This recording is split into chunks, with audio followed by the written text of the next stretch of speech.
A Bolsa de Valores teve alta de quase 2% após o ataque ao candidato à presidência da República, Jair Bolsonaro, na última quinta-feira. O dólar caiu, mas voltou a subir hoje. Daqui a pouco a gente traz a cotação final. Para conversar sobre o reflexo da eleição na economia do país, estão conosco o presidente do Grupo de Líderes Empresariais do Rio Grande do Sul, Eduardo Fernandes, e o economista Cássio Moreira. Sejam bem-vindos. Obrigado. Boa tarde. Bom, você de casa pode participar da nossa conversa, 99588-2374, 99588-2374, pelo WhatsApp, mensagem de texto. Bom, vamos começar com a primeira questão. A Bolsa teve alta de quase 2% após o ataque a Jair Bolsonaro. Essas oscilações no mercado devem permanecer enquanto o cenário eleitoral estiver indefinido, e aquilo que a gente sempre comenta, de certa forma, informalmente, do que o mercado quer, o que o mercado aprova, que tipo de interpretação a gente pode fazer a partir desse ataque. Começo com o Cássio, depois Eduardo. Bom, em primeiro lugar, boa noite. Tá? Eu queria também dar os parabéns ao programa, porque é raro ter programas na televisão brasileira que traga duas visões diferentes. E o teu programa é um dos poucos, pelo menos, que eu vejo na televisão que faz isso, tá? Bom, só uma correção, eu quero ser justo, o nosso programa. É. Os convidados fazem parte, nos ajudam a fazer o programa, assim como tem uma equipe incrível que trabalha aqui junto à Ubra TV para que o programa chegue em casa. Então, tomo o elogio e compartilho com todos, incluindo vocês também. E respondendo a tua pergunta, pelo menos no meu ponto de vista, né, é natural as oscilações do mercado. Até porque o mercado, na verdade, quando a gente se fala mercado, a gente está se referindo muito ao mercado financeiro também, ele ganha muito na especulação. Né? Sim. E é justamente nessa especulação que há ganhos consideráveis. Então é natural, especialmente em momentos eleitorais, que tem essa oscilação, e ainda mais quando candidatos que, de certa forma, são um pouquinho sem tão gosto assim do mercado, acabar meio que caindo, e quando tem alguns candidatos mais simpáticos ao mercado, a tendência é subir. Então, é natural essas oscilações, e elas ficam mais intensificadas ainda em período eleitoral, né? Sim. Como é que a gente pode encarar, compartilha dessa visão também, Eduardo? Eu concordo com a... Boa noite aos telespectadores. Eu concordo com a visão do Cássio. O mercado financeiro, ele sempre está olhando o ganho. Então, independente se a bolsa está caindo ou está subindo, o investidor está sempre olhando se é a hora de sair do mercado ou de comprar. Então, essas especulações, a gente vai passar por um momento de instabilidade ainda muito grande por esse cenário político ainda. Nesse mês de setembro, ainda nós temos visto uma série de oscilações. Qualquer tipo de notícia tem influenciado para cima ou para baixo. Nós víamos aí pesquisas quase que diárias influenciando no humor do mercado, e agora um novo viés, que é os boletins médicos anunciados do candidato Bolsonaro. Então, como vão vindo os boletins, também o mercado tem se portado de uma forma para cima ou para baixo. Então, é uma série de fatores que influenciam tanto para a Bolsa quanto para dólar, e a gente deve seguir isso até o final dessas eleições, para ter uma expectativa melhor do que vai acontecer no próximo ano. Continuo contigo, Eduardo, depois passo para o Cássio. Na questão do dólar que tu citaste agora, a gente vinha numa alta, né, nesse movimento crescente no valor do dólar, a desvalorização do real. Nesse caso, o Banco Central tinha anunciado medidas na semana passada. Tu acha que esse movimento tem mais relação com a participação do Banco Central, ou foi mesmo o movimento Bolsonaro, né, naquele momento? O Banco Central ele tem agido de forma contundente a frear esse crescimento do dólar, mas eu acredito que deu uma esfriada no mercado com a questão do ataque ao candidato Jair Bolsonaro e a estabilidade dos números das pesquisas. Isso deixa o mercado um pouco mais confortável, vamos dizer assim. Então, a gente não deve ter uma baixa muito forte na questão do dólar, deve ficar ainda oscilando acima dos R$4, mas a gente também não deve tá vendo aquele viés de alta que, se a gente acompanhar, ele subiu de 13,80 para 4,20 em menos de um mês, né? Então, eu não acredito que a gente vá ter uma oscilação, a não ser que a gente tenha uma notícia muito grave, diferente desse cenário do que está se vendo hoje. Guilherme, se puder confirmar para mim, estava em 4,10 nesse último movimento da tarde. Né, puder confirmar, o valor tinha ficado em 4,10. A gente já confirma. Cássio, nessa questão do dólar... É importante explicar para o nosso telespectador de casa, né? Bom, a questão do câmbio, e o câmbio é um câmbio flutuante, por vezes com intervenção do governo, ele tem uma relação um pouco... ele vai ser influenciado por fatores externos e fatores internos, né? Fatores externos, muitas coisas que acontecem nos Estados Unidos, especialmente, fatores internos, especialmente nesse período eleitoral. Só que, às vezes, dá a impressão que o real desvalorizado frente ao dólar é ruim ou é bom. Na verdade, tem coisas boas e tem coisas ruins. Por exemplo, um câmbio mais desvalorizado, ele vai ser bom para as exportações do país, vai ser bom no sentido de atrair turismo, porque vai ficar mais barato para o turista vir para cá. Vai ser bom para gerar emprego, especialmente ligado à questão das exportações, enfim. E um câmbio valorizado vai favorecer as importações, especialmente, né, de manufaturas, enfim. Vai favorecer também a classe média alta, a classe alta que vai fazer turismo no exterior, porque fica mais barato, ir para a Europa, ir para Miami, etc. Mas também vai favorecer o envio de lucro das empresas multinacionais para o exterior, porque acaba ficando mais equiparado e isso favorece. Então a gente tem que ter cuidado, porque muitas vezes dá a impressão que o câmbio desvalorizado é ruim, e não, ele é ruim e ele é bom. Sim. Tem que ver é ruim para quem e bom para quem, né? Então isso eu acho que é uma coisa importante. Outra coisa, a gente vai perceber que geralmente quando a bolsa sobe, há uma tendência de valorização do câmbio. Por quê? Porque quando a bolsa sobe, a tendência é entrar mais capital no país, justamente às vezes até para entrar na bolsa, e a entrada de dólar faz com que o real se valorize frente ao dólar. E quando a bolsa cai, o movimento é inverso. Então, essas questões também vão continuar e vocês vão perceber o seguinte, telespectador mais de casa. Candidaturas mais progressistas, né, como do Ciro Gomes, a tendência é de ter pelo menos nesse período eleitoral, depois acaba meio que se acomodando, a tendência é ter uma maior desvalorização do câmbio. Candidaturas mais conservadoras, como Alckmin, Bolsonaro, Meirelles, Álvaro Dias, a tendência é de ter uma valorização do câmbio.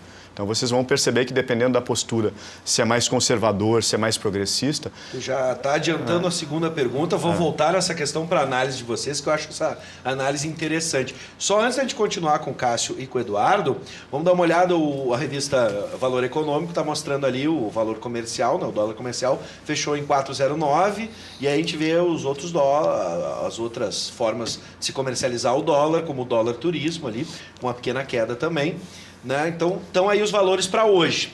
Agora, vamos voltar nessa análise que eu achei interessante. Né? Alguns citam que os mercados se dizem apolíticos. São de fato ou estão sempre atentos ao movimento do jogo xadrez da política? E aí é que nós vamos ter, né, as diferentes interpretações, acho eu. Veremos agora. Por exemplo, em um determinado momento da campanha, eu observei um ataque a essas candidaturas que tu disseste, Cássio, e começo contigo e depois passo para o Eduardo. Por exemplo, a gente vê um movimento do PSDB atacando Bolsonaro, né, com Alckmin atacando Bolsonaro.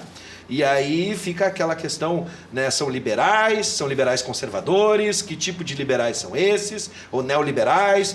Essa campanha está alinhada de tantas classificações que a gente tem hoje, direita, né, conservadora, liberal, a gente via esse movimento, tá? E aí, em um determinado momento, se imaginava que o mercado pudesse não querer Jair Bolsonaro. Até porque sempre se recusou em falar especificamente do mercado, dizendo que tinha pessoas preparadas para falar por ele, a respeito do mercado, que não era o foco dele.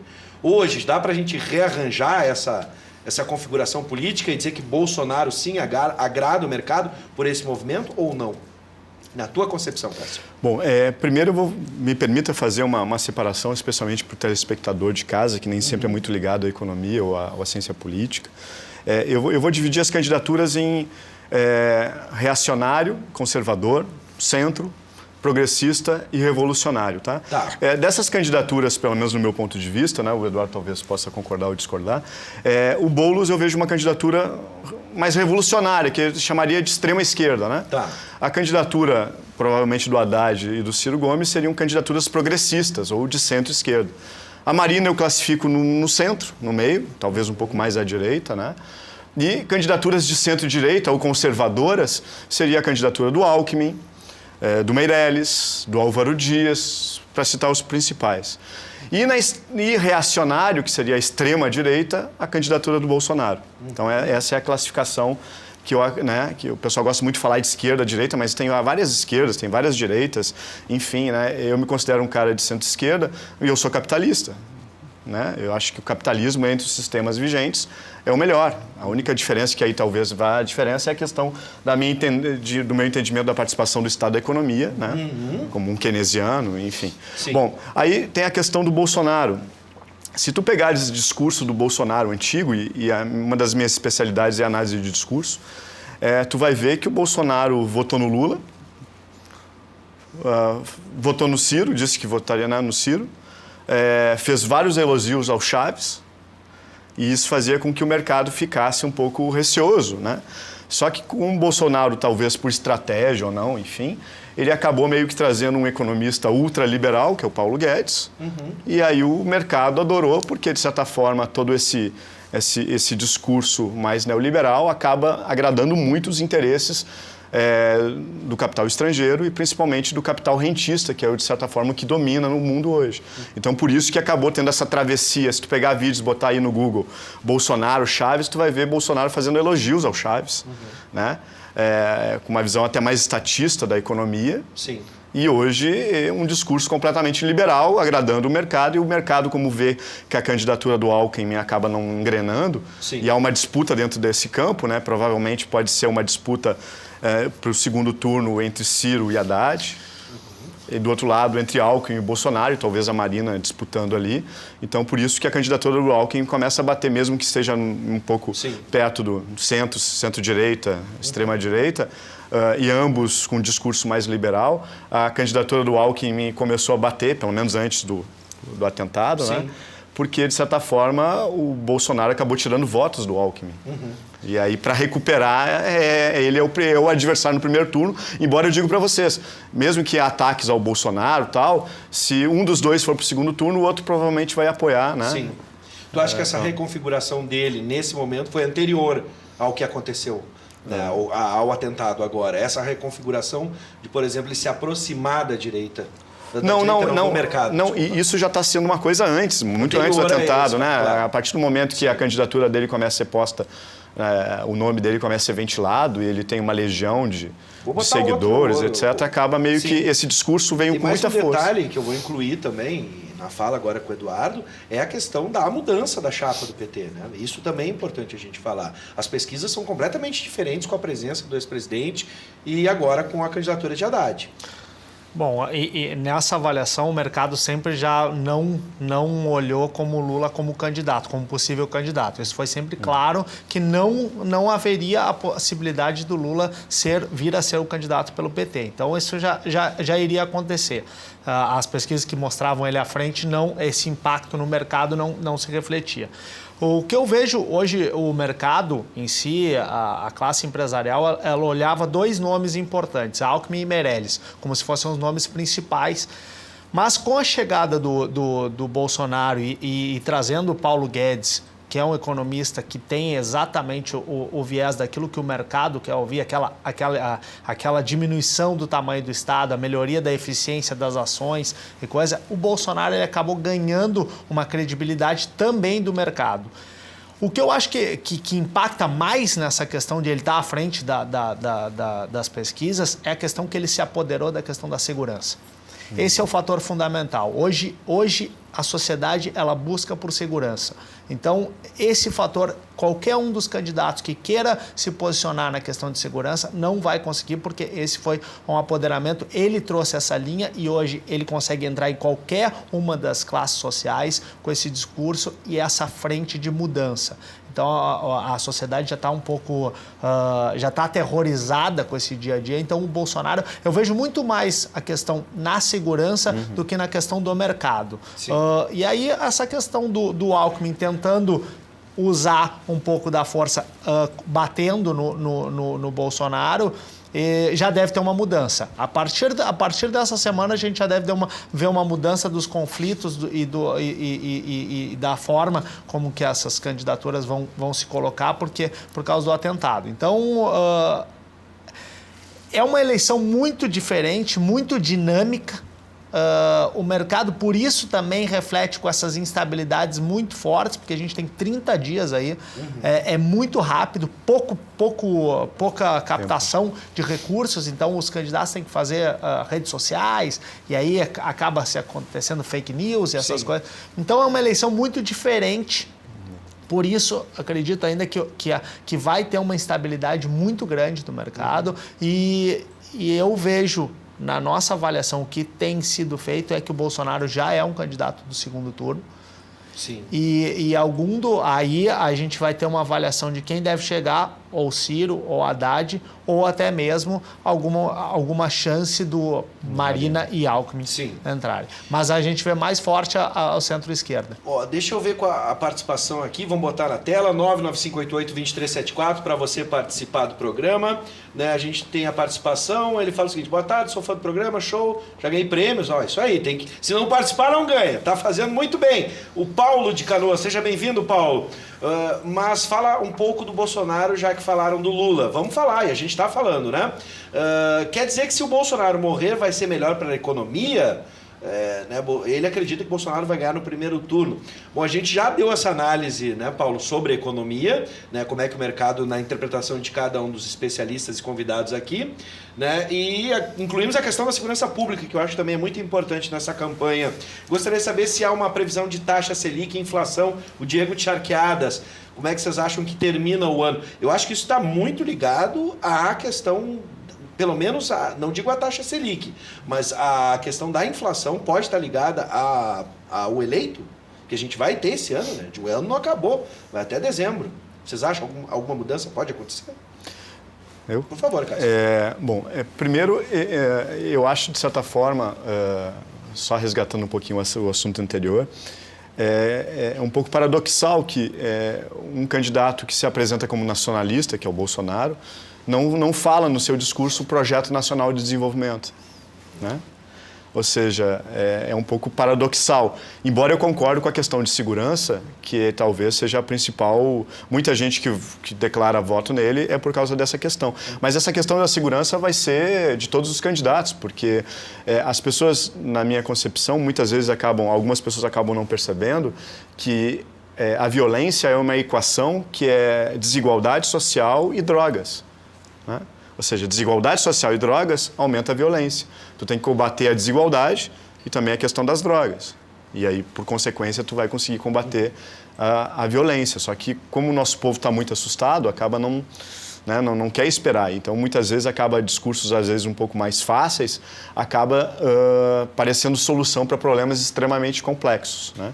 Em relação à tua pergunta, em relação à Selic e à inflação, a gente vive um momento de estagnação econômica, né? A gente teve uma crise forte, uma queda do PIB, hoje a economia está estagnada, o governo tem feito algumas reformas que agradam o mercado e o desemprego permanece alto, enfim, não há solução no curto prazo, no curtíssimo prazo. Então, nesse ambiente de estagnação econômica, o governo está fazendo com que a taxa de juros chegue a níveis muito baixos para tentar fomentar a economia. E aí um parênteses, né? Porque quanto maior a taxa de juros, aquele investimento que poderia ir para o setor produtivo vai para a aplicação financeira, teoricamente, com tudo mais constante. E quando a taxa de juros cai, há uma facilidade daquele dinheiro sair do mercado financeiro e ir para a produção. Então, por isso que tem essa relação entre taxa de juros e investimento produtivo. E se, por consequência, a economia não cresce, ou seja, a demanda está estagnada, por consequência, também é mais fácil de tu controlar a inflação, tendo pouco consumo, pouco demanda, né? Sim. Então, por isso que eu acredito que, independente do candidato, há essa tendência da inflação ainda permanecer nesses níveis. Pelo menos para esse ano. Para esse ano, sim, né? Claro. Eu digo até para o próximo ano, porque hoje a gente tem uma maturidade que qualquer candidato, pelo menos dos principais que estão postos aí, tem a consciência que o controle da inflação é algo importante. Só que alguns, infelizmente, na minha opinião, só dão importância para a questão da combate da inflação e não do crescimento e, principalmente, que daqui a pouco a gente fala, sobre desenvolvimento econômico. Então, tu tem que se preocupar com a inflação, mas tu tem que se preocupar com o pleno emprego também, né? Bom, vamos entrar nessa questão, quero ver se dá tempo, por isso vou acelerar com o Eduardo, porque tem uma questão interessante sobre desenvolvimento econômico. E aí, Eduardo, o que tu acredita para esse final de ano? Eu acredito também, o que o Cássio falou, a gente não tem demanda para aumentar a inflação. A economia está muito parada, o governo tentou, baixou a taxa de juros para colocar esse capital na produção, mas mesmo que as empresas... Primeiro, elas já não vão investir nesse momento por ser um momento de instabilidade, mesmo com o capital a custo baixo. Então, isso, como não tem demanda, não gera inflação. Então, eu não vejo esse risco para 2018. E se não tiver uma melhoria também no cenário, também para 2019. Então, a gente trabalha ali com 4%, mais ou menos 13,5% no centro da meta para a inflação e crescimento aí talvez no máximo 1%. Sim. O que é insignificante para um país com o potencial que tem o Brasil, crescer 1%, enquanto os países estão crescendo 7%, 8%. Bom, precisamos falar de Argentina, dos nossos vizinhos, né? A gente fala muito na Venezuela, ultimamente, só que a gente também precisa falar da Argentina. A Argentina vai criar novos impostos sobre as exportações e reduzirá o tamanho do Estado pelo equilíbrio fiscal. O país vizinho enfrenta uma forte crise econômica, ao mesmo tempo em que renegocia as condições de um programa de ajuda de 50 bilhões de dólares com o Fundo Monetário Internacional, o famoso FMI. A situação do Brasil pode chegar no patamar da Argentina ou eles estão tomando as medidas corretas para sair da crise? A gente falava em desenvolvimento econômico, vamos falar sobre modelos. A gente tem um exemplo aqui do lado. Na tua concepção, Cássio e depois Eduardo. Talvez esse vai ser o principal ponto que a gente vai discordar, né? Embora a gente está combinando na roupa, tudo. É um debate, esse é o intuito. Em relação à questão da Argentina, o meu foco é muito história econômica. E eu acho que quando a gente começa a estudar um pouco a história, a gente começa a entender muitas coisas, né? Embora elas não se repitam exatamente igual. A Argentina já implementou uma política mais neoliberal de redução do Estado com o governo Menem, que foi um desastre para a Argentina. Né? A Argentina praticamente quebrou. O Brasil quase quebrou com o Fernando Henrique, só não quebrou porque em janeiro de 99 o câmbio passou para flutuante. E a Argentina, como fez por lei, não conseguiu mexer no câmbio e quebraram. E, de certa forma, o governo agora da Argentina está fazendo muito parecido com o governo Macri. Né? Então, eu acho que a Argentina, a tendência dela, e aí a gente pode ver no futuro se o que eu estou falando vai estar certo ou não, a tendência da Argentina é mergulhar em crise até que mude essa política econômica, na minha opinião. Porque as pessoas confundem muitas vezes Estado mínimo com empreendedorismo. Por exemplo, tu pode ter um Estado forte na economia, que ajude a iniciativa privada, que gere empreendedorismo. A gente tem uma massa de brasileiros empreendedores fantásticas, né? Alguns candidatos falam muito da questão do pequeno e médio empresário, que é o grande gerador de emprego desse país. Só que o Estado ele tem que ser forte, tem que participar da economia. Só que de participar de forma mais eficiente, que aí é outra confusão também, que muitas vezes tu prega ineficiência, porque tu acredita que o Estado tu prega Estado mínimo porque o Estado vai ser ineficiente, e não necessariamente.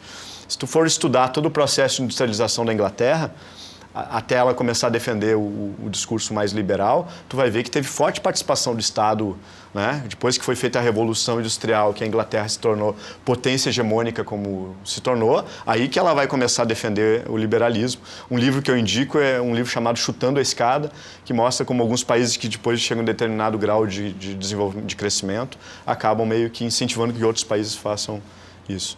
Depois eu queria fazer uma parte, não tiver outra pergunta, da importância da gente falar a diferença entre crescimento econômico e desenvolvimento, mas daqui a pouco... Eduardo, vamos ver se dá tempo. Não, eu discordo do Cássio na questão que ele fala do governo Fernando Henrique, e aí eu já coloco desde o governo Itamar Franco. Para quem não lembra, nós vivíamos dias de 80%, 90% de inflação ao mês. Com a estabilidade da moeda, nós chegamos a uma inflação quase que a zero. A gente tem uma retomada da percepção econômica, uma retomada das empresas, começando a poder, a sociedade em si, podendo consumir de uma forma mais clara. Outro processo importante, e aí a gente fala da eficiência do Estado, e aí eu não gosto muito mais desse debate de Estado mínimo e Estado máximo. Acho que Estado é eficiente. E a questão também é... o Estado ele tem sido muito ineficiente. E aí um processo de privatização que se coloca é muito exemplar, é o processo das telecomunicações. Me lembro que nós tínhamos, para se compravam linhas telefônicas, se tinham ações das companhias de telefone. Hoje, se tu quiser, tu pode migrar para qualquer linha, tu tem a possibilidade de escolher, apesar dos sinais não serem muito bons, mas mesmo assim hoje se tem custos muito, concorrência, se quebrou monopólios. Então a gente vê uma melhoria no processo, e aí o que a Argentina tem feito de tentar colocar isso, de privatizar, de deixar o Estado não tão inchado. Hoje a gente tem um custo enorme. Estado não gera nada de crescimento. Estado não gera renda. Estado não gera desenvolvimento. Quem gera renda, quem gera emprego, isso é quem empreende. Quem gera imposto é quem empreende. Não pode ser empresa. O Estado tem que ter a função básica de segurança, pode ter uma função de saúde e de educação. O Estado não tem que ter companhia de carvão. O Estado não tem que ter companhia de saneamento. O Estado não tem que ter... Tem uma série de coisas que o Estado não tem que prover. E aí, nessa situação que a gente chegou, gráfica, ele expandiu muito seus tentáculos e acabou que não consegue dar os serviços básicos. E aí a gente chega numa situação, numa eleição, onde um candidato se apodera da segurança, porque o Estado ficou ineficiente. Ele se colocou em uma série de ações. Sim. Então, a grande questão é: precisamos fomentar o crescimento através da livre iniciativa. Bom, vamos fazer o seguinte, eu acho que esse tema vai ficar para uma outra discussão. Vou convidar os dois, Eduardo, sempre atende o nosso convite, Cássio, que já é a segunda vez que participa, obrigado. Fica aqui o convite, para a gente falar dessa relação, crescimento versus ou igual desenvolvimento econômico. Eu acho um tema bastante interessante. É possível se ter desenvolvimento sem crescimento? As coisas são separadas? Enfim, fica essa discussão para uma outra oportunidade. E mais uma vez agradeço a presença dos dois. Sejam sempre bem-vindos. Eu que agradeço. Até o nosso próximo encontro. Obrigado pela audiência. E obrigado pelos elogios dos amigos aqui, que são sempre bem-vindos.